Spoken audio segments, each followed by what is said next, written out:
മൂന്ന് ആധികാരിക പ്രസ്താവനകളാണ് ശ്ലീഹ പത്രോസ് ചെയ്തിട്ടുള്ളത്. 3 പ്രസ്താവനകൾ. അതിലൊന്ന്, യേശുവേ, അങ്ങ് ജീവനുള്ള ദൈവത്തിൻ്റെ പുത്രനായ ക്രിസ്തുവാണ്. 2, നിത്യജീവന്റെ മൊഴികൾ യേശുവേ അങ്ങയിലുണ്ട്. 3, നമ്മുടെ കുറിവാക്യം, മറ്റൊരുത്തനിലും രക്ഷയില്ല, നാം രക്ഷിക്കപ്പെടുവാൻ ആകാശത്തിൻ കീഴിൽ മനുഷ്യരുടെ ഇടയിൽ നൽകപ്പെട്ട യേശു എന്ന നാമമല്ലാതെ മറ്റൊരു നാമം ഇല്ല. അർത്ഥശങ്കയ്ക്കിടയില്ലാതെ വണ്ണം വളരെ ആധികാരികമായി ശ്ലീഹ പത്രോസ് യേശുവിനെ കുറിച്ച് അവതരിപ്പിച്ച ഈ 3 ഔദ്യോഗിക പ്രസ്താവനയിൽ നമ്മുടെ കുറിവാക്യത്തിൽ മാത്രം നിൽക്കാൻ ഞാൻ ശ്രമിക്കുകയാണ്. ആദ്യത്തെ 2 ഭാഗമൊക്കെ ഒന്ന് തൊട്ടുപോയാൽ നല്ലതാണെങ്കിലും സമയം ലാഭിക്കാൻ, എനിക്ക് ഈ വിഷയം പരമാവധി ഒന്ന് സമർത്ഥിക്കാനുള്ള സമയം കിട്ടേണ്ടതുള്ളതുകൊണ്ട് ഞാനൊരു വിശദമായ വിശകലനത്തിലേക്ക് പോകുന്നില്ല.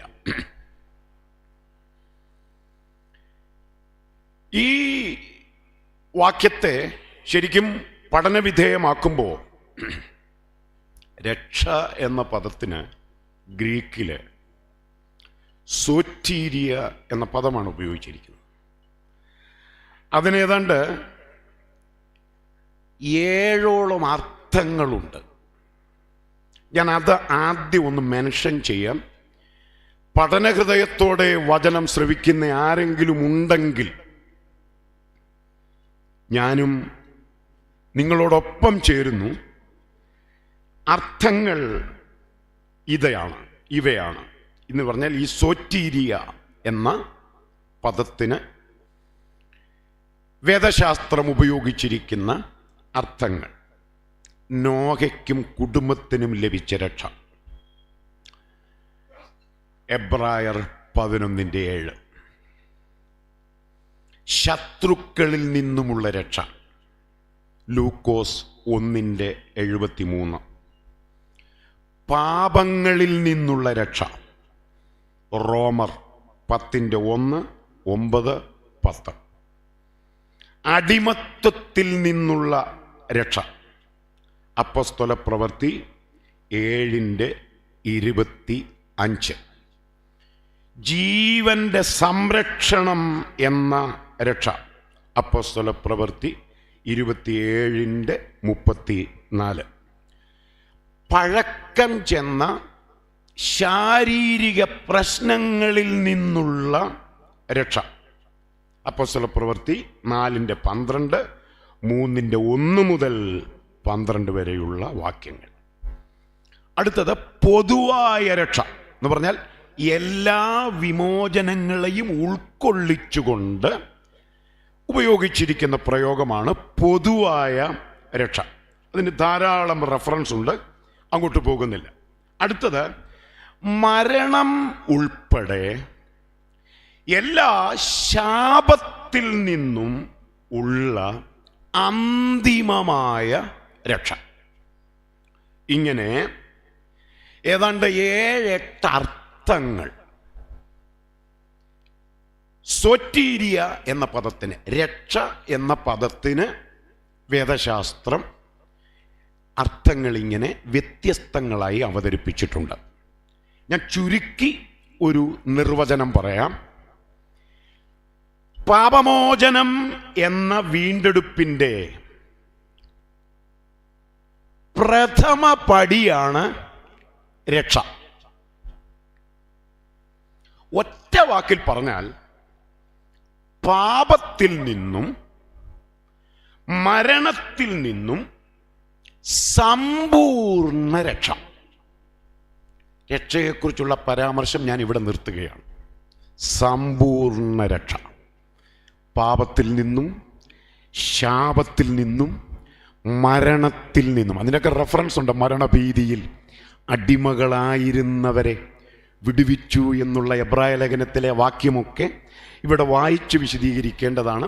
അപ്പം ഞാനത് വിശകലനം കുറയ്ക്കാൻ വേണ്ടിയാണ് വളരെ ചുരുക്കുന്നത്. അപ്പോൾ പാപത്തിൽ നിന്നും, ശാപത്തിൽ നിന്നും, മരണത്തിൽ നിന്നും മനുഷ്യവർഗത്തിന് ലഭിക്കുന്ന സമ്പൂർണ്ണ രക്ഷ. അപ്പൊ ശ്ലീഹ പത്രോസ് പറയുന്നത് ഈ രക്ഷ മനുഷ്യവർഗത്തിന് നൽകാൻ ആകാശത്തിൻ കീഴിൽ മനുഷ്യരുടെ ഇടയിൽ ഒരൊറ്റ നാമമേ ഉള്ളൂ. അത് കർത്താവായ യേശുവാണ്. ഹല്ലേലൂയ.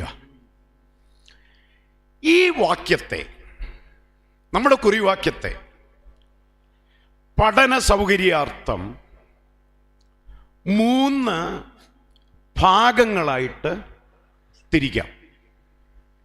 3 ഭാഗങ്ങളായിട്ട്. ഒന്ന്, ഞാൻ ഈ 3 ഭാഗങ്ങളായി ഈ വാക്യത്തെ തരംതിരിച്ച് പഠിക്കാൻ കാരണം, ഇന്നത്തെ നമ്മുടെ കേരളത്തിൻ്റെ ആധ്യാത്മിക അന്തരീക്ഷം ഒന്ന് ശ്രദ്ധിച്ചു നോക്കിയാൽ നിങ്ങൾക്ക് ഈ സന്ദേശത്തിൻ്റെ പ്രസക്തി കുറെ കൂടെ മനസ്സിലാവും. ഈ ഡിസംബർ, ജനുവരി മാസങ്ങൾ എന്ന് പറയുന്നത് കേരളത്തെ സംബന്ധിച്ചിടത്തോളം രക്ഷയ്ക്ക് വേണ്ടി, പാപശാന്തിക്ക് വേണ്ടി, സ്വർഗസായുജ്യത്തിനു വേണ്ടി ഇന്ത്യയിലെ ഒട്ടുമിക്ക സംസ്ഥാനങ്ങളിൽ നിന്നും കേരളത്തിലേക്ക് ആത്മാക്കൾ ഒഴുകുന്ന ഒരു സീസണാണ്.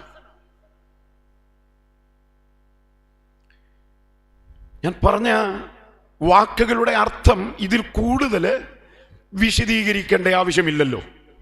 ഒന്നുകൂടെ പറയാം. കേരളത്തിൻ്റെ ഇപ്പോഴത്തെ ആധ്യാത്മിക ചരിത്രം ശ്രദ്ധിച്ചാൽ, പശ്ചാത്തലം പഠിച്ചാൽ, ഇത് രക്ഷയുടെ സീസണാണ്.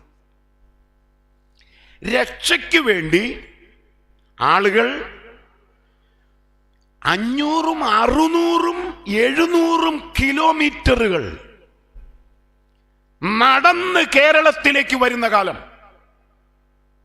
ഞാൻ ഇന്നലെ മല്ലപ്പള്ളിക്കടുത്തുള്ള വെള്ളിയാമാവിലേക്ക് വണ്ടി ഓടിച്ചു പോകുമ്പോൾ വസ്തുതയിൽ എനിക്ക് സങ്കടം തോന്നി. ഒരു വെള്ളം കുടിക്കാൻ കടയിൽ കയറിയപ്പോൾ അതിന് സൈഡിൽ ഒരാൾ നിൽക്കുന്നു. കാലിൻ്റെ വെള്ള പൊട്ടിയിട്ട് രക്തമൊഴുകുകയാണ്. എൻ്റെ ബാഗിൽ 3-4 ടിഷ്യൂ കിടന്നതുകൊണ്ട് എനിക്കത് കണ്ടപ്പോൾ സഹിച്ചില്ല. ഞാൻ ആ ടിഷ്യൂ എടുത്ത് അദ്ദേഹത്തിന് കൊടുത്തു. Thank you sir. അപ്പോൾ അദ്ദേഹം തമിഴനാണെന്ന് എനിക്ക് വിളിച്ചു. താങ്ക് യു സാർ എന്ന് പറഞ്ഞു. ഞാൻ പറഞ്ഞ ബ്ലഡ് ഒപ്പിക്കാട്ടെ, മെഡിസിൻ വല്ലതും ഉണ്ടോ, ഫസ്റ്റ് എയ്ഡ് വല്ലതും ഉണ്ടോ? ഒന്നുമില്ല. അദ്ദേഹത്തിന് ഇനിയും എത്രയോ കിലോമീറ്റർ നടക്കണം രക്ഷാസങ്കേതത്തിലെത്തണമെങ്കിൽ. ഞാൻ ദൈവമക്കളോട് ഈ വചനം ഇവിടെ പങ്കുവെക്കുമ്പോൾ നമ്മൾ ഇതിനകത്തിരുന്ന് കൈയടിക്കുകയും പാടുകയും ചെയ്ത് നമ്മൾ സന്തോഷിക്കുമ്പോൾ രക്ഷ തേടി അലയുന്ന ആത്മാക്കളെ കണ്ടില്ലെന്ന് നടിക്കരുത്. അവര് നമ്മുടെ രക്ഷകനെ അറിയട്ടെ.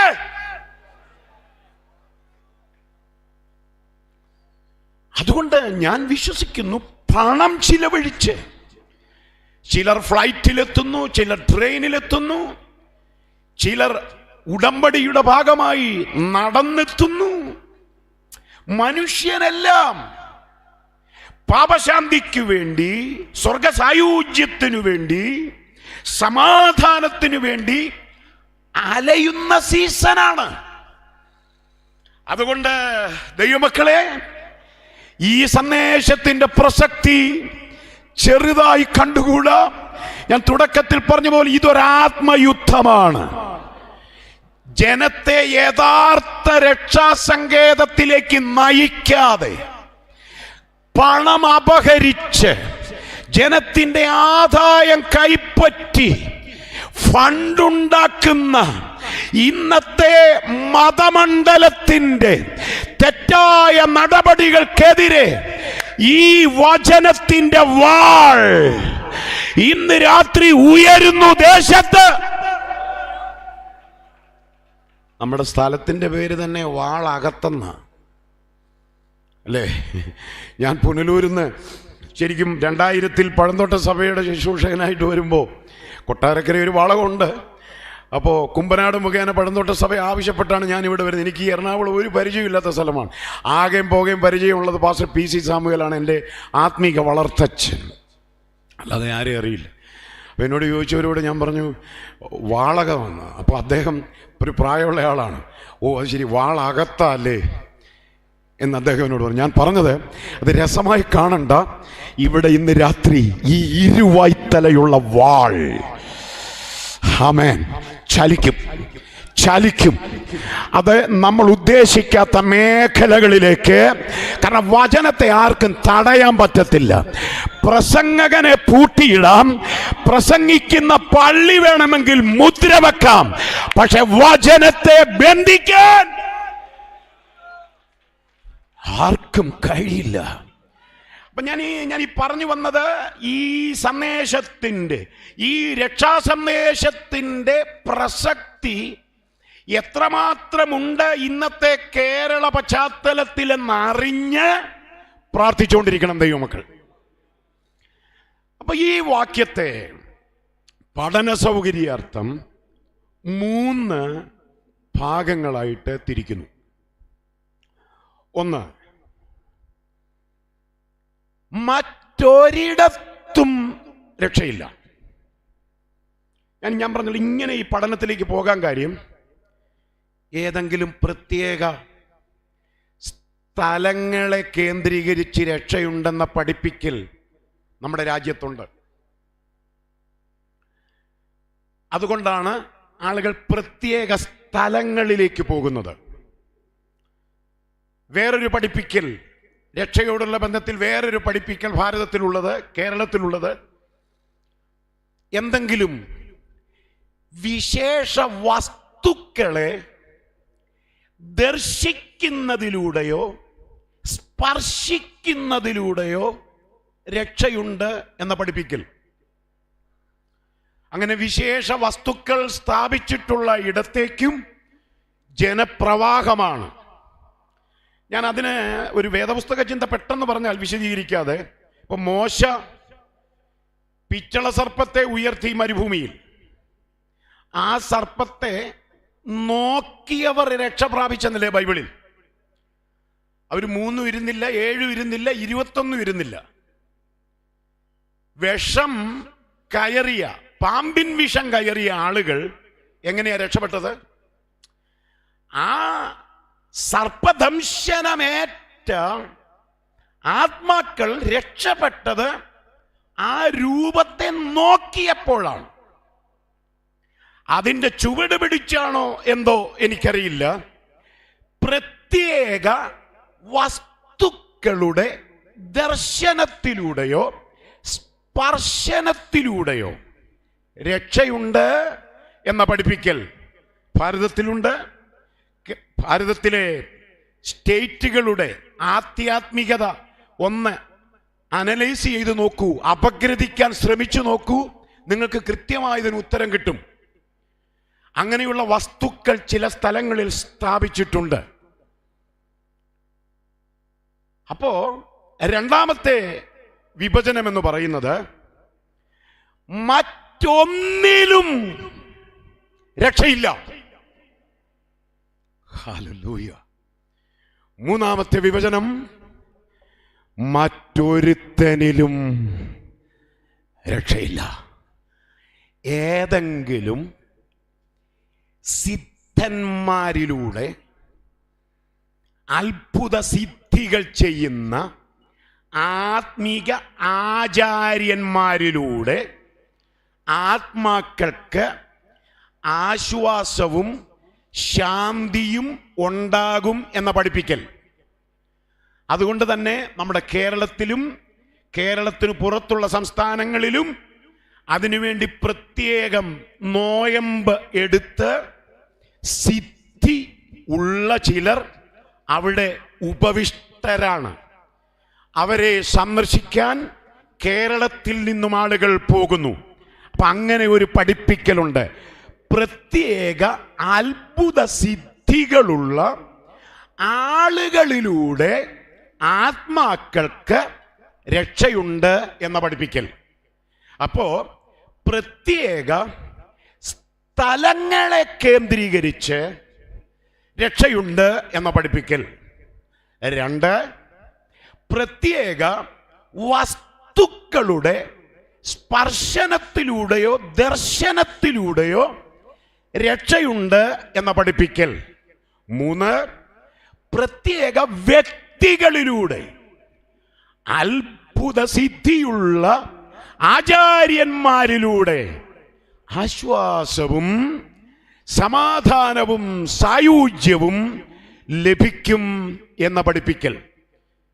ഈ 3 പഠിപ്പിക്കൽ നമ്മുടെ ഭാരതത്തിൽ, കേരളത്തിൽ മനുഷ്യവർഗത്തിൻ്റെ രക്ഷയോടുള്ള ബന്ധത്തിൽ നിലവിലുള്ളത് കൊണ്ട് തന്നെ വേദപുസ്തക വെളിച്ചത്തിൽ നമ്മൾ ഈ കുറിവാക്യം ഇങ്ങനെ തന്നെ വിഭജിക്കുന്നു: മറ്റൊരിടത്തും രക്ഷയില്ല, മറ്റൊന്നിലും രക്ഷയില്ല, മറ്റൊരുത്തനിലും.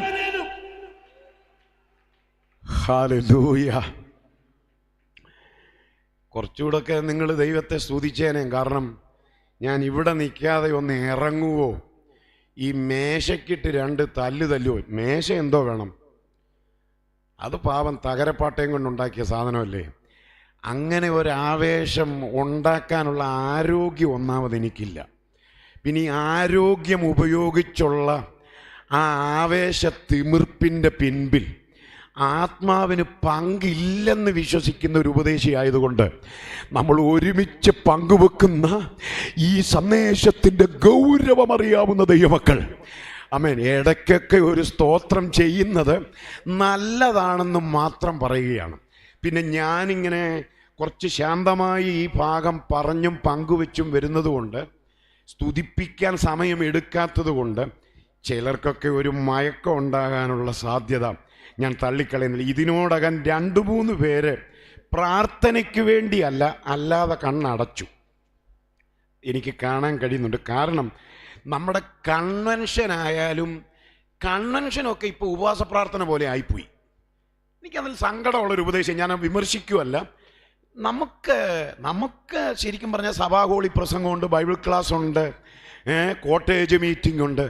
എടാ, തിരക്കുള്ള ഒരു പാതയോരത്തൊരു സുവിശേഷ യോഗം വെച്ചാലും അതും കാത്തിരിപ്പ് യോഗമായാൽ 1-2 പേരെന്നെ കണ്ണു വീഴ്ച നോക്കുന്നുണ്ട്. പ്രിയപ്പെട്ടവരെ, അതുകൊണ്ട് ഉറങ്ങുന്നവരുടെ പ്രത്യേക ശ്രദ്ധയ്ക്ക്, സ്വന്തം വീട്ടിലെ കട്ടിലിൽ ഫാനിൻ്റെ കീഴിൽ കിടന്നിട്ട് ഉറങ്ങാൻ പറ്റാത്ത ഒരാൾ നമ്മുടെ ഈ കൈയില്ലാത്ത പ്ലാസ്റ്റിക് കസേരയിൽ ഇരുന്നോണ്ട് ഉറങ്ങുക എന്നൊക്കെ പറഞ്ഞാൽ അതൊരു വലിയ വിടുതലാണ്. ഹല്ലേലൂയ. അവരുറങ്ങി ആശ്വസിക്കട്ടെ. ബാക്കിയുള്ളവരൊക്കെ ഈ സന്ദേശത്തോടൊപ്പം യാത്ര ചെയ്യണം. കുറച്ച് പേരുടെ മുഖത്ത് എനിക്ക് നോക്കുമ്പോൾ ഉണ്ടല്ലോ, എനിക്കൊരാവേശമുണ്ട്. ആമേൻ. 2026 നിന്റെ സ്ഥിതി മാറ്റുമെന്നൊക്കെ പറഞ്ഞാൽ എനിക്കറിയാം ഈ കസേരയൊക്കെ ചിലർ തള്ളിയിടും. പക്ഷേ അതൊന്നും നമുക്ക് എന്ത് ചെയ്യാം, അതൊക്കെ പറയാം. പക്ഷേ ഈ യോഗത്തിനൊരു ലക്ഷ്യമുണ്ട്. ഞാൻ ആത്മനിയോഗത്തോടെ ദൈവമക്കളോട് പറയുകയാ, വർഷങ്ങളായി വചനം വിളമ്പുന്ന ദേശമാ. ഇനി നമ്മുടെ നാട് ഇങ്ങനെ മുമ്പോട്ട് പോകുകയില്ല. ദേശത്തൊരു ചലനം, ദേശത്തൊരു ചലനം, ദേശത്തൊരു ചലനം ആത്മാവിൽ പ്രഖ്യാപിക്കുകയാണ്. നമുക്ക് നമ്മുടെ വാക്യത്തിൻ്റെ 1-ാം ഭാഗം ഒന്ന് ശ്രദ്ധിക്കാം. മറ്റൊരിടത്തും. അപ്പൊ ഏതെങ്കിലും വിശേഷാൽ നിശ്ചയിച്ചു വേർതിരിച്ചിരിക്കുന്ന സ്ഥലങ്ങളെ കേന്ദ്രീകരിച്ച് രക്ഷയുണ്ട് എന്ന പഠിപ്പിക്കൽ കേരളത്തിലുണ്ട്, ഭാരതത്തിലുണ്ട്.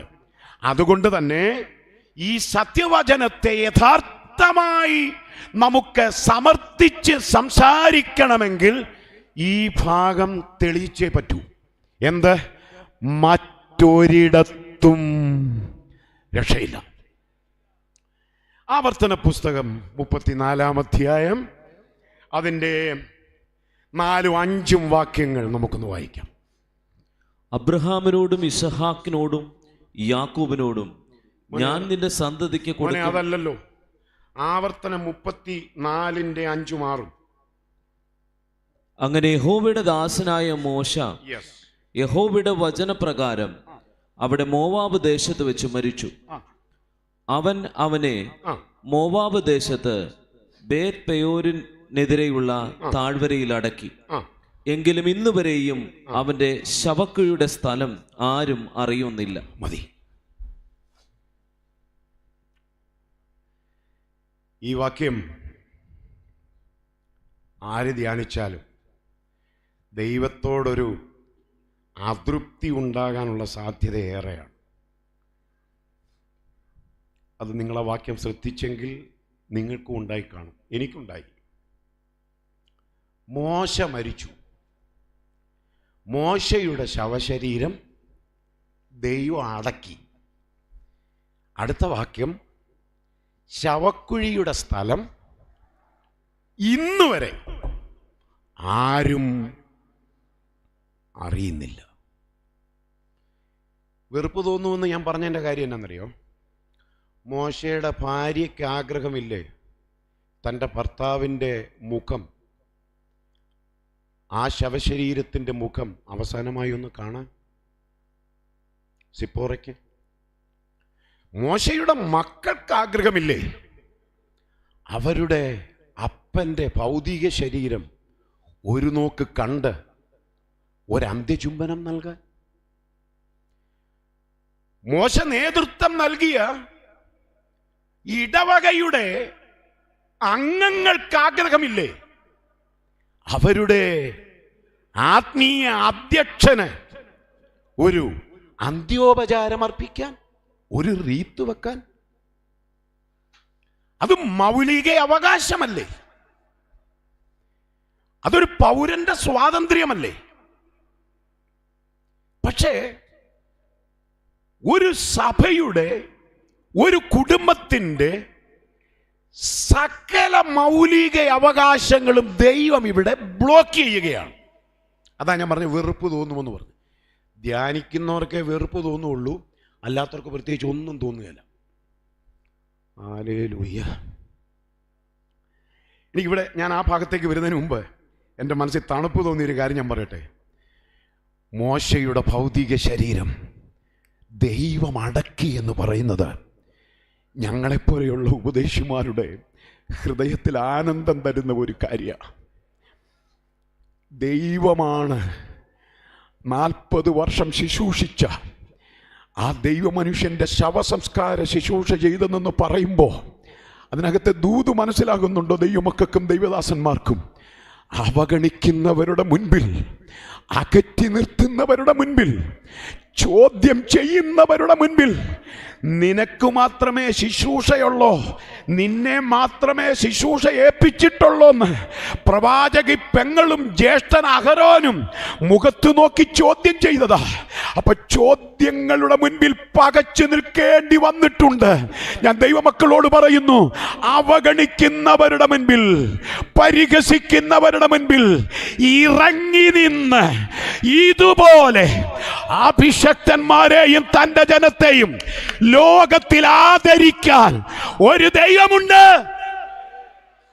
ആത്മനിയോഗത്താൽ ഒരു ദൂത് പറയട്ടെ. 2026 ചില അസാധാരണമായ പരിഗണനയും ആദരവും ദൈവദാസന്മാർക്ക് ലഭിക്കാൻ പോകുന്ന വർഷമാണ്. ദൈവമക്കൾക്ക് ലഭിക്കാൻ പോകുന്ന വർഷമാണ്. തലമുറകൾക്ക് ലഭിക്കാൻ പോകുന്ന വർഷമാണ്. അകറ്റി നിർത്തുന്നവർ അകറ്റി നിർത്തട്ടെ. ചോദ്യം ചെയ്യുന്നവർ ചോദ്യം ചെയ്യട്ടെ. ദൈവം നിനക്ക് വേണ്ടി ഇറങ്ങി വരുമെങ്കിൽ ഓ ഹല്ലേലൂയ. ശരിക്കും പറഞ്ഞാൽ നമ്മുടെ ഇടയിലും ഉണ്ട് ഈ അടക്കത്തിന് ലോക്കൽ സഭയുടെ പാസ്റ്റർ ഒന്നും പോരെന്നൊക്കെയുള്ള ചിന്ത. അത് ഇവിടുന്നൊക്കെ കയറി വന്നതാണോ എന്ന് എനിക്കറിയത്തില്ല. ആരും പിണങ്ങുമൊന്നും ചെയ്യരുത്. ഈ കഴിഞ്ഞിടയ്ക്ക് ഞാനൊരു അടക്കത്തിന് പോയി, 12:30 ആയിട്ടും ഈ അടക്കാനുള്ളയാൾ. അപ്പം ലോക്കൽ സഭയുടെ പാസ്റ്റർ അടക്കിയ പുള്ളി അടങ്ങുകയല്ല, കുഞ്ഞച്ചനെ. ഹല്ലേലൂയ. ഇതൊക്കെ നമ്മൾ എവിടുന്ന് കടമെടുത്തതാണെന്ന് അറിയത്തില്ല. അപ്പം പുറത്തിറങ്ങി നിന്ന് വിളിക്കുക, അച്ഛാ എവിടെത്തി? ഞാൻ പാമ്പാടി കഴിഞ്ഞതേ ഉള്ളൂ. എന്നാന്നറിയോ, രാവിലെ ഒരു കല്ലിടിയിലുണ്ടായിരുന്നു. ആമേൻ. 10:30 ഭവനപ്രതിഷ്ഠ ഉണ്ടായിരുന്നു. ഇത് രണ്ടും കഴിഞ്ഞേച്ചാണ് അടക്കാനായിട്ട് പുള്ളി വിട്ടുവരിക. ഈ എറണാകുളത്തെ ആരുടെയും കാര്യമല്ല പറയുന്നത്. ഇതൊക്കെ നമ്മളെ തലേ രാത്രി വീട്ടുകാർ ഉറക്കളച്ചിരിക്കുക.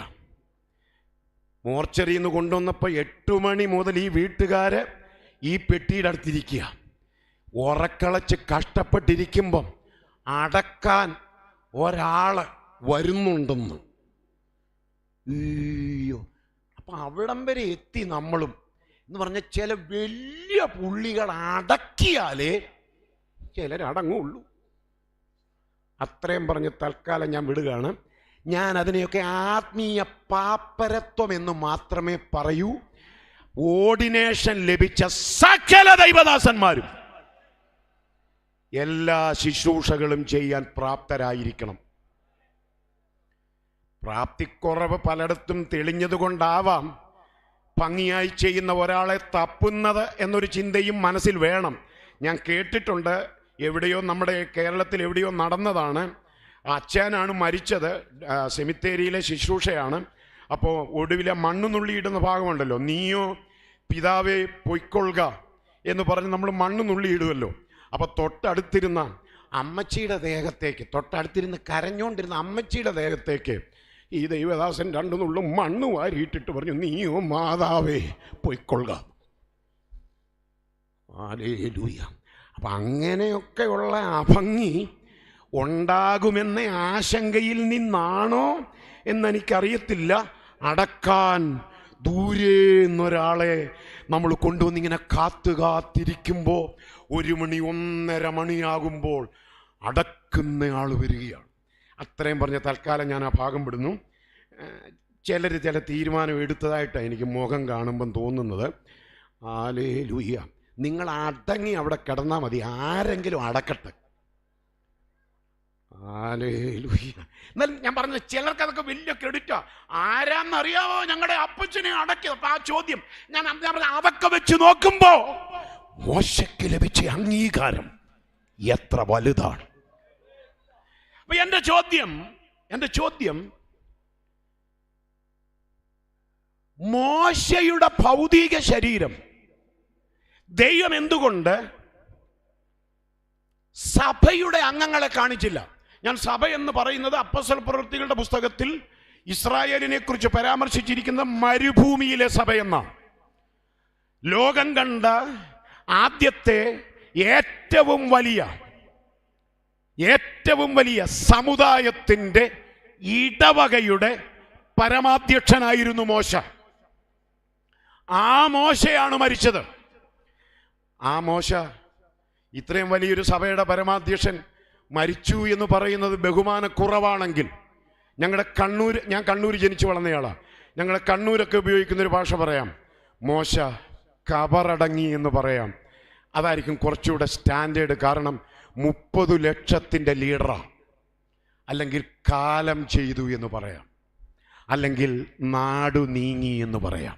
അപ്പം ലോകം കണ്ട ആദ്യത്തെ ഏറ്റവും വലിയ ആധ്യാത്മിക സമൂഹത്തിൻ്റെ ആചാര്യൻ കബറടങ്ങി. പക്ഷേ ആ ശരീരം സഭക്കാരെ കാണിക്കാൻ ദൈവം ആഗ്രഹിച്ചില്ല, കുടുംബക്കാരെ ദൈവം തന്നെ അടക്കി. ഇവിടെയാണ് ചോദ്യം ഉദിക്കുന്നത്, എന്തുകൊണ്ട്?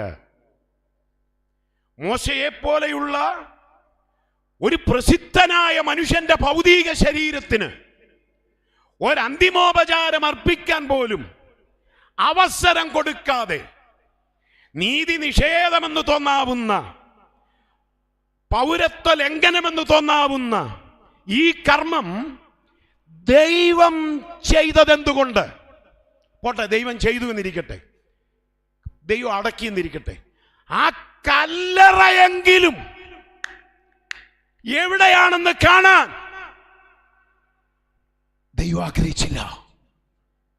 അതാരും കാണരുതെന്ന് ദൈവം ആഗ്രഹിച്ചു. എന്തുകൊണ്ടെന്നുള്ള ചോദ്യം പ്രസക്തമാണ്. ഞാനതിന് ഉത്തരം പറയാം. എന്തുകൊണ്ടാണ് മോശയുടെ ശവശരീരം ആരും കാണാതെ ദൈവം മറവ് ചെയ്തത്? ആ കല്ലറ ആരെയും കാണിക്കാതിരുന്നത് എന്തുകൊണ്ടാണ്? വിശുദ്ധ തിരുവെഴുത്ത് നമ്മൾ പഠിക്കുമ്പോൾ മോശയെ ഇസ്രായേൽ മക്കൾ ഒരു കാലം കഴിഞ്ഞപ്പോൾ ദൈവമായി കണ്ടു തുടങ്ങി എന്ന് ബൈബിളിലുണ്ട്. അഹരോൻ മോശയോടൊപ്പം സഹകാരിയായിരുന്നല്ലോ.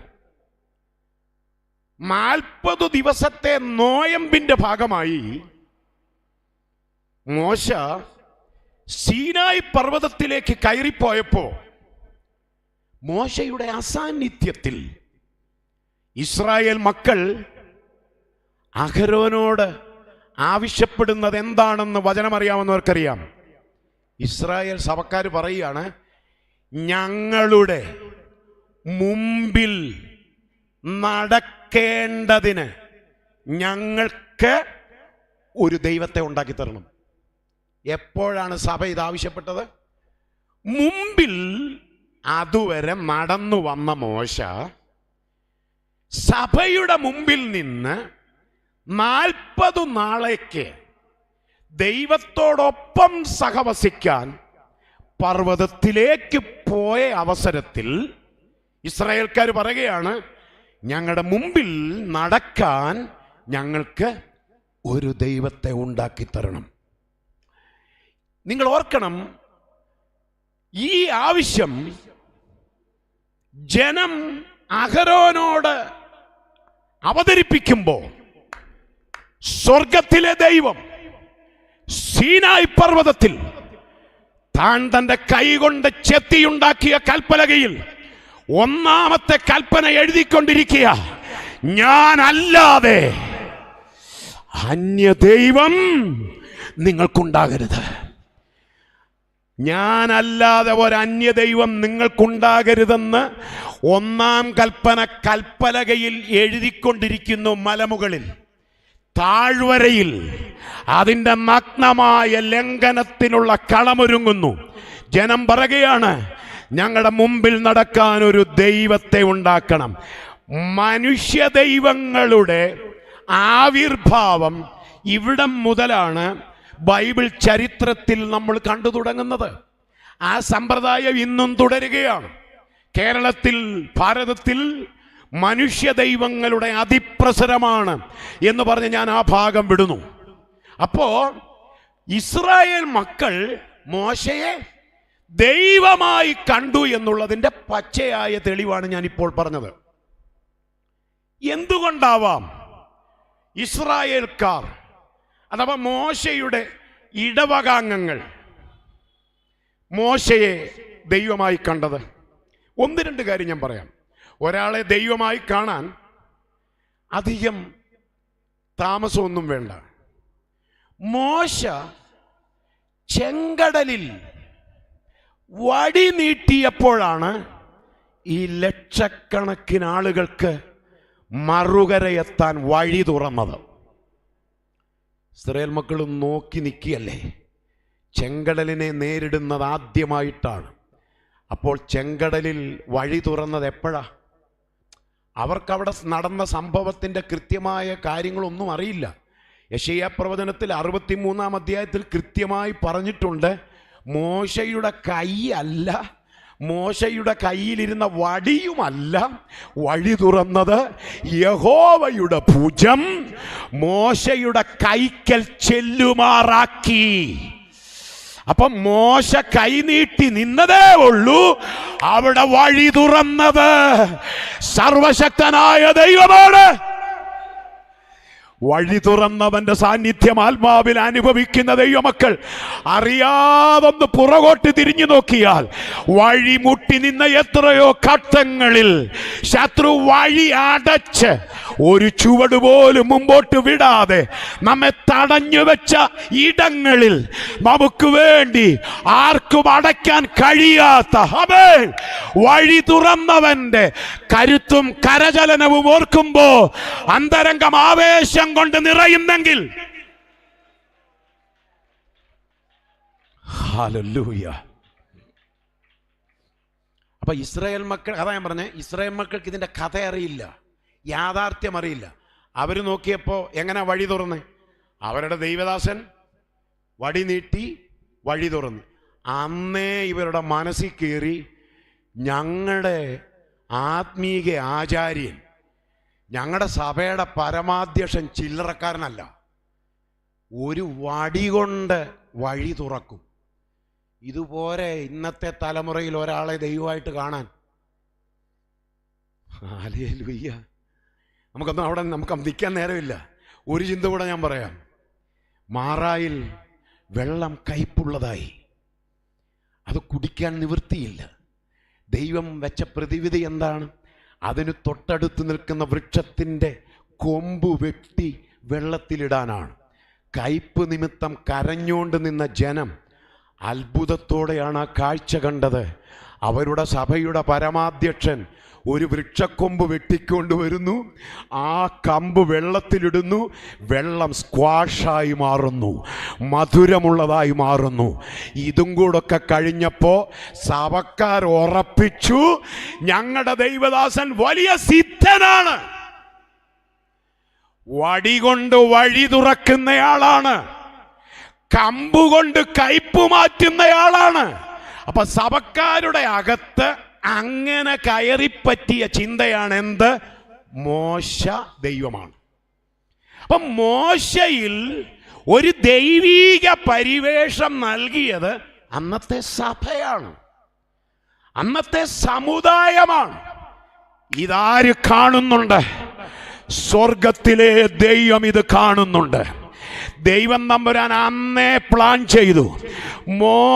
ഈ മോശയുടെ കല്ലറ ഇസ്രായേൽ മക്കൾ കാണുന്നു എന്ന് പറഞ്ഞാൽ അതിൻ്റെ അർത്ഥം എന്താ? ആ കല്ലറ വെറും മോശയുടെ കല്ലറയല്ല, ആ കബറിടം ഇസ്രായേൽ സഭയുടെ പരമാധ്യക്ഷൻ അഥവാ അവരുടെ ദൈവം അന്ത്യവിശ്രമം കൊള്ളുന്ന കല്ലറയാണ്. ഇസ്രായേൽ ഈ നെഹുഷ്ടാന്റെ ചരിത്രമൊക്കെ പഠിച്ചാലേ നമുക്കത് തെളിയിക്കാൻ പറ്റുള്ളൂ, സമയമില്ല. ഇസ്രായേൽ മക്കളുടെ രീതിയൊക്കെ നമ്മൾ പഠിച്ചാലേ ഇത് കണക്ട് ചെയ്യാൻ പറ്റുള്ളൂ. ഞാൻ ആ ഭാഗം പെടുന്നു. ദൈവത്തിന് ഒരു കാര്യം മനസ്സിലായി, ഇന്നല്ലെങ്കിൽ നാളെ ഈ കല്ലറ ഇസ്രായേൽ മക്കൾ കണ്ടാൽ വർഷത്തിൽ ഒരിക്കലെങ്കിലും ഈ കല്ലറ സന്ദർശനത്തിന് ഇസ്രായേൽ സഭക്കാര് ഒരു ദിവസം നിശ്ചയിക്കും. കാരണം ദൈവമാണല്ലോ അവിടെ കിടക്കുന്നത്. ആരും അല്ലേലും ഞാൻ പറഞ്ഞില്ല, ഞാൻ വചനം മാത്രം പറയാം. അല്ലെങ്കിൽ പിന്നെ കല്ലറ ദൈവം കാണിക്കാതിരുന്നത് എന്താണെന്ന് നിങ്ങൾ എന്നോട് യോഗം കഴിയുമ്പം പറ, അടുത്ത യോഗത്തിൽ ഞാനത് പറഞ്ഞോളാം. ദൈവത്തിന് മനസ്സിലായി കാരണം ദൈവം അന്ത്യവിശ്രമം കൊള്ളുന്ന സ്ഥലമാണ്, സമാധി സ്ഥലമാണ്, സമാധി അടഞ്ഞ സ്ഥലമാണ്. അപ്പൊ വഴി തുറക്കാനും കയ്പ് മാറാനും രക്ഷപ്പെടാനും ഈ കല്ലറ സന്ദർശനത്തിന് ഒരു ദിവസം നിശ്ചയിക്കുമെന്നും യഥാർത്ഥ രക്ഷകനിൽ നിന്ന് ജനത്തെ പിശാച് മറ്റൊരു സുവിശേഷത്തിലേക്ക് വശീകരിക്കുമെന്നും ദൈവത്തിന് മനസ്സിലായി. രാത്രി വചനം കേൾക്കുന്ന പ്രിയരെ, ഏതെങ്കിലും സിദ്ധന്മാർ, ഏതെങ്കിലും ആചാര്യന്മാർ അന്ത്യവിശ്രമം കൊള്ളുന്ന അടഞ്ഞുകിടക്കുന്ന കല്ലറ കേന്ദ്രീകരിച്ചല്ല മനുഷ്യവർഗത്തിന്റെ രക്ഷ. മൂന്നാം നാൾ. ഓ ഹല്ലേലൂയ. മൂന്നാം നാൾ കല്ലറയെ ഭേദിച്ച് അതിശക്തിയോടെ ഉയർത്തെഴുന്നേറ്റ യേശു ക്രിസ്തുവിലൂടെയാണ് രക്ഷ. ഓ ഹല്ലേലൂയ, ഹല്ലേലൂയ. എനിക്ക് ഇവിടെ നിന്നൊന്ന് ആരാധിച്ചാൽ കൊള്ളാമെന്നൊക്കെ ഉണ്ട്. ദൈവമക്കളെ, അടഞ്ഞുകിടക്കുന്ന ഏതെങ്കിലും സിദ്ധന്മാരുടെ കല്ലറ സന്ദർശിച്ചല്ല നമ്മൾ രക്ഷ പ്രാപിച്ചത്. മരണത്തെയും പാതാളത്തെയും വെല്ലുവിളിച്ചുകൊണ്ട് മൂന്നാം നാൾ ശക്തിയോടെ ഉയർത്തെഴുന്നേറ്റ യേശു ക്രിസ്തുവിലൂടെയാണ് രക്ഷ.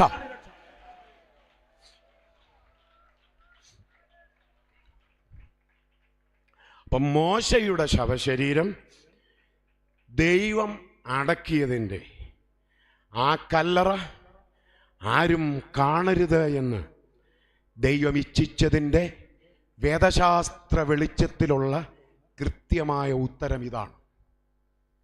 അതുകൊണ്ട് തന്നെ നമ്മുടെ കുറിവാക്യത്തിൻ്റെ 1-ാം ഭാഗം ഇവിടെ ഞാൻ നിർത്തുന്നു. 1-ാം ഭാഗം, ഒരിടത്തും മറ്റൊരിടത്തും. ആമേൻ. എന്നോട് ദൈവാത്മാ പറയുന്ന ഈ വാളുണ്ടല്ലോ, തിരിഞ്ഞും മറിഞ്ഞും വെട്ടുന്നുണ്ട്. ആമേൻ. പ്രത്യേക സ്ഥലത്തെ സന്ദർശിച്ച് രക്ഷപ്പെടണമെന്ന് ആഗ്രഹിച്ച് പണം സ്വരൂപിച്ച് നടന്നും യാത്ര ചെയ്ത് വണ്ടിക്കുമൊക്കെ രക്ഷയ്ക്കായി അലയുന്ന കേരള ജനത അലയുന്ന ഭാരത മക്കൾ അലയുന്ന ഈ സീസണിൽ കൃപ പ്രാപിച്ച ദൈവമക്കൾ, യഥാർത്ഥ രക്ഷകനെ അറിഞ്ഞ ദൈവമക്കൾ ഉറക്കെ പറയും, മറ്റൊരിടത്തും രക്ഷയില്ല. ഹല്ലേലൂയ. അടുത്ത 2 ചിന്തകൾ പെട്ടെന്ന് പറയേണ്ടതുണ്ട്, സമയം മുമ്പോട്ട് പോകും. രണ്ടാമത്തെ ചിന്ത ഞാൻ പറഞ്ഞല്ലോ, ഏതെങ്കിലും വിശേഷപ്പെട്ട വസ്തുക്കളുടെ ദർശനത്തിലൂടെയോ സ്പർശനത്തിലൂടെയോ രക്ഷയുണ്ടെന്ന് പഠിപ്പിക്കൽ. ഇതൊക്കെ തൃശ്ശൂർ ജില്ലയിലേക്കൊക്കെ പോയാൽ ഞാൻ ഈ പറയുന്ന ആശയത്തിൻ്റെയൊക്കെ കൃത്യമായ അർത്ഥം നിങ്ങൾക്ക് കാണാൻ പറ്റും. സൂക്ഷിച്ചു പോകണമെന്നുള്ളതേ ഉള്ളൂ. ഹല്ലേലൂയ. മറ്റൊന്നിലും, 2-ാം ഭാഗം അതാണ്, മറ്റൊന്നിലും രക്ഷയില്ല. പെട്ടെന്ന് ഞാനൊന്ന് സമർത്ഥിക്കാം.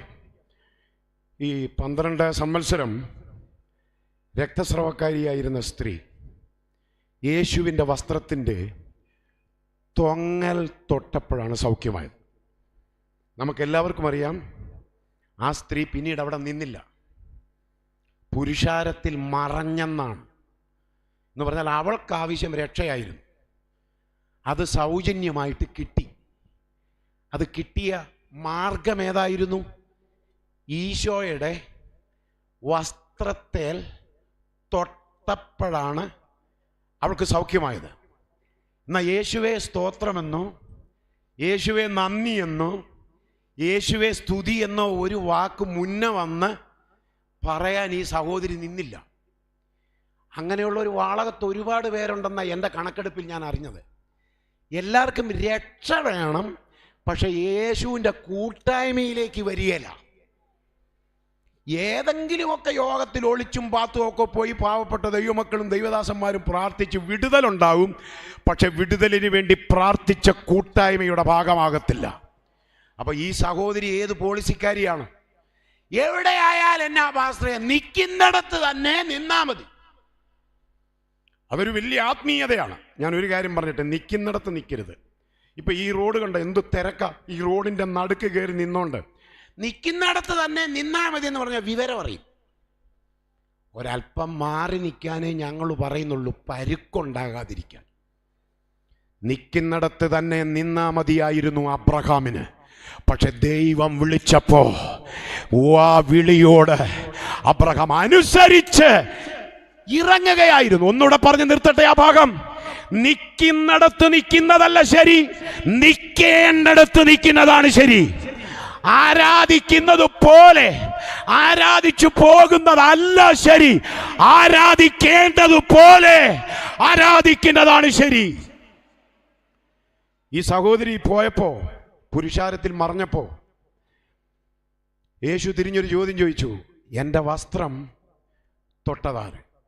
അത് അന്നത്തെ ശിഷ്യന്മാർ അവർ ഭയങ്കര ചർച്ചയുള്ളവർ. എനിക്കതൊക്കെ വിശദീകരിച്ചാൽ കൊള്ളാവുന്നുണ്ട്, പക്ഷേ വാളകം അത് അത്ര വിശദീകരിക്കേണ്ട കാര്യമില്ല. കാരണം പോട്ടെ, ശിഷ്യന്മാർ ഇത് ചർച്ചയ്ക്കെടുത്തു എന്ന് പറഞ്ഞാൽ നമ്മുടെ ഭാഷ പറഞ്ഞാൽ കമ്മിറ്റിയിൽ വെച്ചു.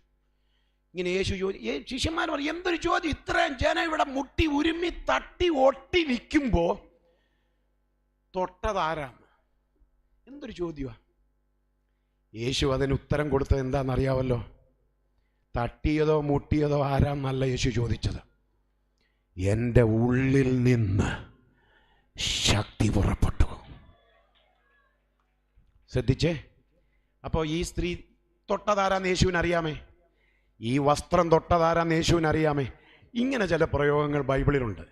തൊട്ടതാരാണെന്നറിയാമായിട്ടും തൊട്ടതാരെന്ന് ചോദിച്ച യേശുവിൻ്റെ ചോദ്യത്തിൽ ആഴം കൂടുതലാണ്. 38 വർഷമായി പക്ഷപാത രോഗിയായി കുളക്കരയിൽ കിടന്നവനോട് അവനെപ്പോലെ മനസ്സുള്ള ആരെയും ഞാൻ അവിടെ കണ്ടില്ല. അവൻ തന്നെ പറയുന്നുണ്ട്, കുളം കലക്കുമ്പോൾ, ദൂതം വന്ന് കുളം കലക്കുമ്പോൾ ഞാൻ തനിയെ ചെല്ലാൻ ശ്രമിക്കുന്നു, പക്ഷെ മറ്റൊരാൾ എനിക്ക് മുമ്പേ ഇറങ്ങുന്നു. അവനെപ്പോലെ മനസ്സുള്ള ആരും അവിടെ ഇല്ല. മനസ്സുള്ളവനോട് യേശു ചോദിച്ച ചോദ്യം എന്താ? സൗഖ്യമാകാൻ മനസ്സുണ്ടോ എന്നാണ്. അതിൻ്റെയൊക്കെ മനഃശാസ്ത്രം വലുതാ. എങ്കിലും ഈ 2026 പ്രവേശിച്ച ദൈവമക്കളോട് ഒരു ചിന്ത ഞാൻ പറഞ്ഞോട്ടെ. അവിടെ നിന്ന് സൗഖ്യമാകാൻ മനസ്സുണ്ടോ എന്ന് യേശു ചോദിച്ചതിൻ്റെ അർത്ഥം, കുഞ്ഞെ, നീ ഇന്നും കുളത്തിലേക്ക് കണ്ണുനട്ടിരിക്കുക. കുളത്തിൽ ഇറങ്ങി അല്ല നിന്റെ സൗഖ്യം ഞാൻ പ്ലാൻ ചെയ്തിരിക്കുന്നത്.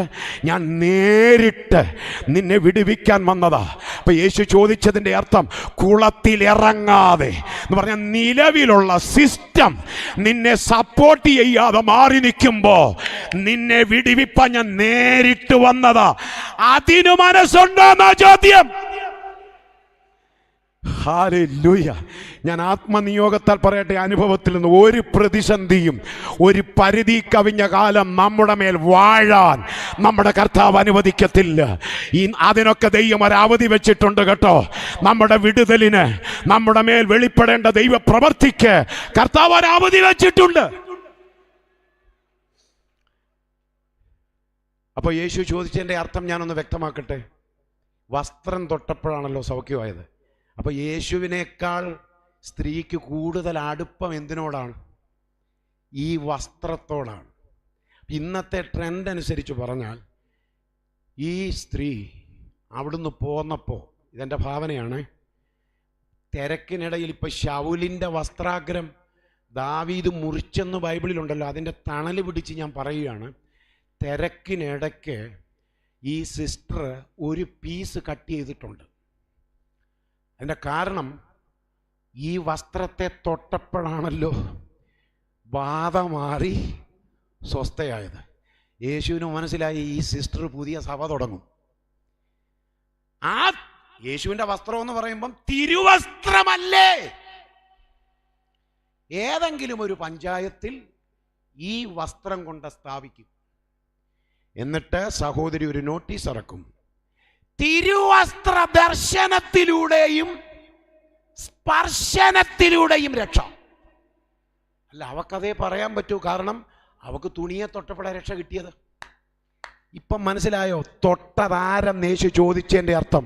കുഞ്ഞെ, ഈ വസ്ത്രമല്ല നിന്നെ രക്ഷയിലേക്ക് കൊണ്ടുവന്നത്, എൻ്റെ ഉള്ളിൽ നിന്ന്. കണ്ടോ, എൻ്റെ ഉള്ളിൽ നിന്ന് ശക്തി പുറപ്പെട്ടു. യേശുവിൻ്റെ രക്ഷണ്യ ശക്തി തന്നിൽ നിന്ന് പുറപ്പെട്ടാണ് അവൾ വിടുവിക്കപ്പെട്ടതെന്ന് അവളെ ബോധ്യപ്പെടുത്തുക എന്നുള്ളതായിരുന്നു യേശു ചോദിച്ചതിൻ്റെ അർത്ഥം. അങ്ങനെയാണ് ഞാൻ ഉറക്കെ പറയുന്നു, മറ്റൊന്നിലും സിദ്ധന്മാരുടെയോ ശക്തന്മാരുടെയോ അത്ഭുതങ്ങൾ ചെയ്യുന്നവരുടെയോ എന്തെങ്കിലും ശേഷിപ്പോ വസ്ത്രാഗ്രമോ പ്രത്യേകം സജ്ജീകരിച്ച സ്ഥലത്ത് പ്രദർശിപ്പിച്ച് അതിൻ്റെ ദർശനത്തിലൂടെയും സ്പർശനത്തിലൂടെയും ആത്മാക്കൾക്ക് രക്ഷയുണ്ടെന്ന് പഠിപ്പിച്ച് ജനത്തിൻ്റെ ആദായം അപഹരിച്ച് യഥാർത്ഥ രക്ഷകനിൽ നിന്നും രക്ഷയിൽ നിന്നും ജനത്തെ വലയ്ക്കുന്ന തെറ്റായ ഉപദേശത്തിനെതിരെയാ യേശു വന്ന് ശബ്ദിച്ചത്. മറ്റൊന്നിലും രക്ഷയില്ല. മൂന്നാമത്തെ ചിന്ത, പത്രോസ് പറഞ്ഞ വാക്യം, മറ്റൊരുത്തനിലും രക്ഷയില്ല. ശ്രദ്ധിച്ചേ, ഉയർന്ന മലയിലേക്കൊന്ന് നോക്കിക്കേ. യേശുവും പത്രോസും യാക്കോബും യോഹന്നാനും പ്രാർത്ഥിപ്പാൻ മലയിൽ കയറിപ്പോയി. ഇവർ 3 പേരും ഉറങ്ങി. ആ ഭാഗമൊക്കെ നമുക്ക് നല്ല പരിചയമുണ്ട്. ഈ ശിഷ്യന്മാരെക്കുറിച്ച് നമ്മൾ പഠിച്ചാൽ ഇവർ ഒരു സ്ഥലത്തും പ്രാർത്ഥിച്ചെന്നുള്ളതിന് തെളിവില്ല. ആകെ 2 പ്രാർത്ഥനയ്ക്ക് യേശു ശിഷ്യന്മാരെ കൊണ്ടുപോയിട്ടുള്ളൂ. അതെല്ലാവരെയും കൊണ്ടുപോയുമില്ല. ഈ 2 സ്ഥലത്തും ഇവർ മാന്യമായി ഉറങ്ങുന്നതാണ് നമ്മൾ കാണുന്നത്. ഉറക്കത്തിലിടയ്ക്ക് ഇപ്പോഴോ ആവാം 2 സിദ്ധന്മാരവിടെ വന്നു. ഒന്ന് മോശയും ഒന്ന് ഏലിയാവും. ഇവരെ 3 പേരെ ഒന്ന് പഠിച്ചേ. മോശ വെള്ളത്തിൽ അത്ഭുതം ചെയ്തയാളാണ്. ഏലിയാവ് വെള്ളത്തിൽ അത്ഭുതം ചെയ്തയാളാണ്. യേശുവും വെള്ളത്തിൽ അത്ഭുതം ചെയ്തയാളാണ്. ഉണർന്ന പത്രോസ് പറയുകയാണ്, ഗുരു, നാം ഇവിടെ ഇരിക്കുന്നത് നല്ലത്, നമുക്ക് 3 കുടിലുണ്ടാക്കാം. കണ്ടോ, പത്രോസിൻ്റെ സുവിശേഷം എന്തുവാ? പത്രോസ് പുതുതായി തുടങ്ങാൻ ഉദ്ദേശിച്ച സുവിശേഷ ഉപദേശം എന്താണ്? എക്യൂമിനിക്കലാണ്. എന്ന് പറഞ്ഞാൽ രക്ഷ യേശുവിൽ മാത്രമല്ല, മോശയിലുമുണ്ട്, ഏലിയാവിലുമുണ്ട്, യേശുവിലുമുണ്ട്. അപ്പൊ 3 രക്ഷകന്മാരുടെ കുടില് മലയിൽ പണിയാനാണ് പദ്ധതി. ആരും അല്ലേലിയോ പറഞ്ഞില്ല. നിങ്ങളെ ഭാഗം ഒന്ന് മനസ്സിൽ ധ്യാനിക്കണം. ദൈവത്തിന് മനസ്സിലായി ദുരന്തം നടക്കാൻ പോവാ, അപകടം നടക്കാൻ പോവും, മഹാദുരന്തം. സ്വർഗമിടപെട്ടു. പെട്ടെന്നൊരു മേഘം ആ മലയെ മുഴുവൻ മൂടി. എന്ന് പറഞ്ഞാൽ യേശുവിൻ്റെ രക്ഷണ്യ ശക്തിയെ കുറച്ച് കാണിക്കുന്ന, മറ്റ് സിദ്ധന്മാരിലൂടെയും രക്ഷയുണ്ടെന്ന് വരുത്തി തീർക്കുന്ന പിശാചിൻ്റെ തന്ത്രം മനസ്സിലാക്കിയ ദൈവം ഒരു മേഘം കൊണ്ട് ആ മല മൂടി. എന്നിട്ട് ദൈവം പറഞ്ഞു, ഇവരല്ല, ഇവൻ എന്റെ പ്രിയപുത്രൻ, ഇവന് ചെവി കൊടുപ്പീൻ. അടുത്ത വാക്യം എന്താ? അവർ ചുറ്റും നോക്കിയാറെ യേശുവിനെ അല്ലാതെ മറ്റാരെയും കണ്ടില്ല. അന്ന് മലയിറങ്ങുന്നതിന് മുമ്പ് പത്രോസിന് ഒരു കാര്യം മനസ്സിലായി, മറ്റൊരുത്തനിലും രക്ഷയില്ല. അത്ഭുതം ചെയ്യുന്ന മോശയിലോ അത്ഭുതം ചെയ്യുന്ന ഏലിയാവിലോ സിദ്ധന്മാരിലോ അല്ല രക്ഷ. രക്ഷ യേശുവിലത്രേ. അങ്ങനെ സുവിശേഷത്തിൻ്റെ പുതിയ വാതായനം അകത്ത് തുറന്നു കിട്ടിയവനായിട്ടാണ് ആ മലയിറങ്ങി വന്നത്. ദൈവം ബ്ലോക്ക് ചെയ്തു. കാരണം ഈ 3 രക്ഷകന്മാർ ആ മലയിൽ കുടിയിരുന്നാൽ രക്ഷ പ്രാപിക്കാൻ വരുന്നവരൊക്കെ ജില്ല വിട്ടും സ്റ്റേറ്റ് വിട്ടും എവിടെ എത്തണം? രക്ഷകൻ ഇരിക്കുന്നിടത്തെത്തണം. അത് ചെറിയ പണിയല്ല. 3 രക്ഷകന്മാരുടെ കൗണ്ടറാ മലയിലുള്ളത്. എന്ന് പറഞ്ഞാൽ ക്യൂ അനുസരിച്ച് രക്ഷകനെ സമീപിക്കാം, പൈസ അടയ്ക്കാം, കാര്യം സാധിച്ച് മടങ്ങിപ്പോരാം. എൻ്റെ ദൈവം അത് തടഞ്ഞെങ്കിൽ, ആമേൻ, മനുഷ്യവർഗത്തിൻ്റെ രക്ഷ 2026 വർഷങ്ങൾക്ക് മുൻപ് കാൽവറിയുടെ ഗിരിത്തളത്തിൽ, ആമേൻ, 2 കള്ളന്മാരുടെ നടുവിൽ ഭൂലോകത്തിൻ്റെ മധ്യപ്രദേശത്ത് യെരുശലേമിൻ്റെ മധ്യഭാഗത്ത് മനുഷ്യവർഗത്തിൻ്റെ പാപമോചനത്തിന് വേണ്ടി ക്രൂശിക്കപ്പെട്ട യേശു ക്രിസ്തുവിലൂടെ അത്രേ രക്ഷ. കർത്താവായ യേശു ക്രിസ്തുവിൽ വിശ്വസിക്ക, എന്നാൽ നീയും നിന്റെ കുടുംബവും രക്ഷ പ്രാപിക്കും. ചില കുടിയിരിപ്പ് മേഖലകളെ ഇന്ന് രാത്രി ഈ വചനം ബ്രേക്ക് ചെയ്യുന്നത് ആത്മാവിൽ കാണാൻ ദൈവമക്കൾക്ക് കഴിയുമോ? ഹല്ലേലൂയ. 9 വർഷമായി മാമല ജംഗ്ഷനിൽ ഞാനൊരു പ്രവർത്തനം ആരംഭിച്ചിട്ട് കൃപയാൽ ആ പ്രവർത്തനം ദൈവം വളർത്തുന്നു. 50-ലധികം കുടുംബങ്ങൾ ഇപ്പോൾ നമ്മോടൊരുമിച്ച് കർത്താവിനെ ആരാധിക്കാനുണ്ട്. നട്ടപ്പോഴും കിളച്ചപ്പോഴും ഒരു കൊട്ട കണക്ക് നമ്മുടെ സഭകളിൽ മുമ്പോട്ട് പോകണ്ട. പിശാചിന്റെ ആമിക്കയറുകളെ പൊട്ടിച്ച് ദേശത്ത് വലിയ ദൈവപ്രവൃത്തി വെളിപ്പെടണമെന്ന് കൊതിക്കുന്ന ദൈവമക്കൾ സത്യം പറ, സത്യം തുറന്നു പറ. ചുമ്മാ കിഴവിക്കഥ പറഞ്ഞും കോമഡി പറഞ്ഞും യോഗങ്ങളെ അപഹാസ്യമാക്കാതെ യേശുവിനെ ഉയർത്തൂ. സ്തോത്രം ചെയ്താട്ടെ. ഇന്ന് രാത്രി രക്ഷയുടെ സുവിശേഷം കേട്ട ദൈവമക്കളൊക്കെ ആധാരങ്ങൾ ചലിപ്പിച്ച് കർത്താവിന് മഹത്വം കൊടുക്കട്ടെ. 1815 തൃപ്പൂണിത്തറ രാജകുടുംബത്തിലെ ഒരു രാമവർമ്മൻ, യേശുവിനെ രക്ഷിതാവായി സ്വീകരിച്ച ഒരു രാമവർമ്മൻ ജനിച്ചതിനെക്കുറിച്ച് നിങ്ങൾ കേട്ടിട്ടുണ്ടാവും. 1815 അദ്ദേഹത്തിൻ്റെ ജനനം.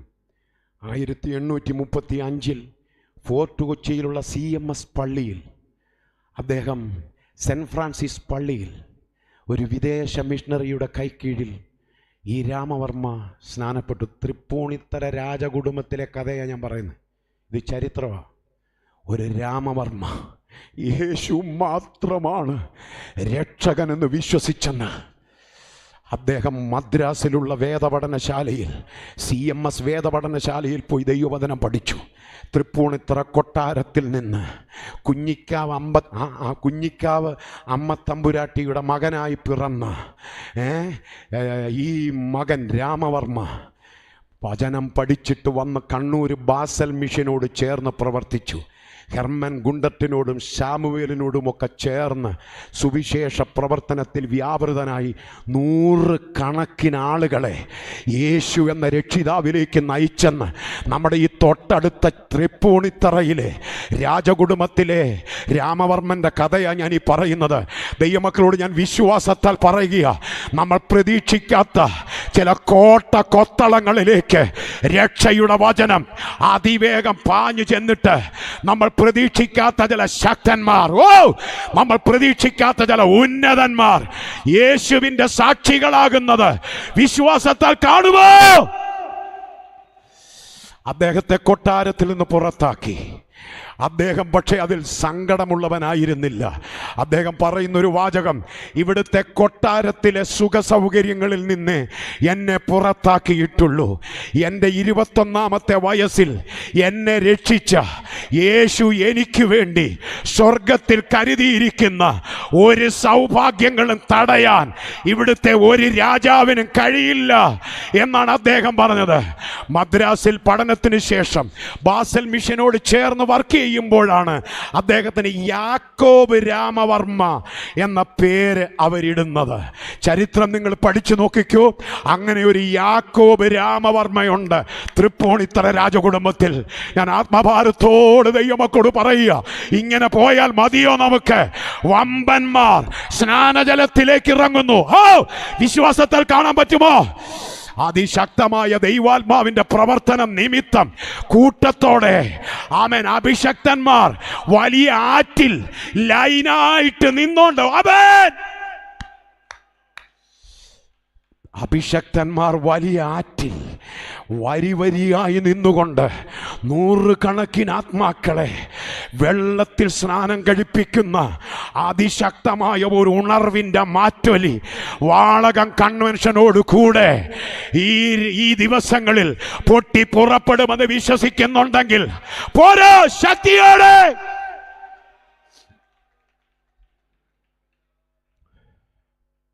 ഞാനിനി വാക്കുകൾ ദീർഘിപ്പിക്കുന്നില്ല, സമയം അമാന്തിച്ചിരിക്കുന്നു. മറ്റൊരുത്തനിലും രക്ഷയില്ല. ആ സന്ദേശമാണ് നാം ഇവിടെ വിഭജിച്ചത്. ഈ രക്ഷാ സന്ദേശവുമായി ബന്ധപ്പെട്ട് എന്തെങ്കിലും സംശയം ആർക്കെങ്കിലും ഉണ്ടെങ്കിൽ ഇവിടെയുള്ള ദൈവദാസന്മാരുമായി നിങ്ങൾക്ക് ബന്ധപ്പെടാം. അവർ തുടർ നടപടികളിലേക്ക് നിങ്ങളെ നയിക്കുന്നതായിരിക്കും. മറ്റൊരിടത്തും രക്ഷയില്ല, മറ്റൊന്നിലും രക്ഷയില്ല. മറ്റൊരുത്തനിലും രക്ഷയില്ല. ഓ, ഈ കർത്താവിനെ രക്ഷകനായി സ്വീകരിക്കാൻ ഭാഗ്യം ലഭിച്ച ദൈവമക്കളെ, നമ്മൾ എത്ര ഭാഗ്യശാലികളാണ്! ഈ വചനങ്ങളാൽ ദൈവം നമ്മെ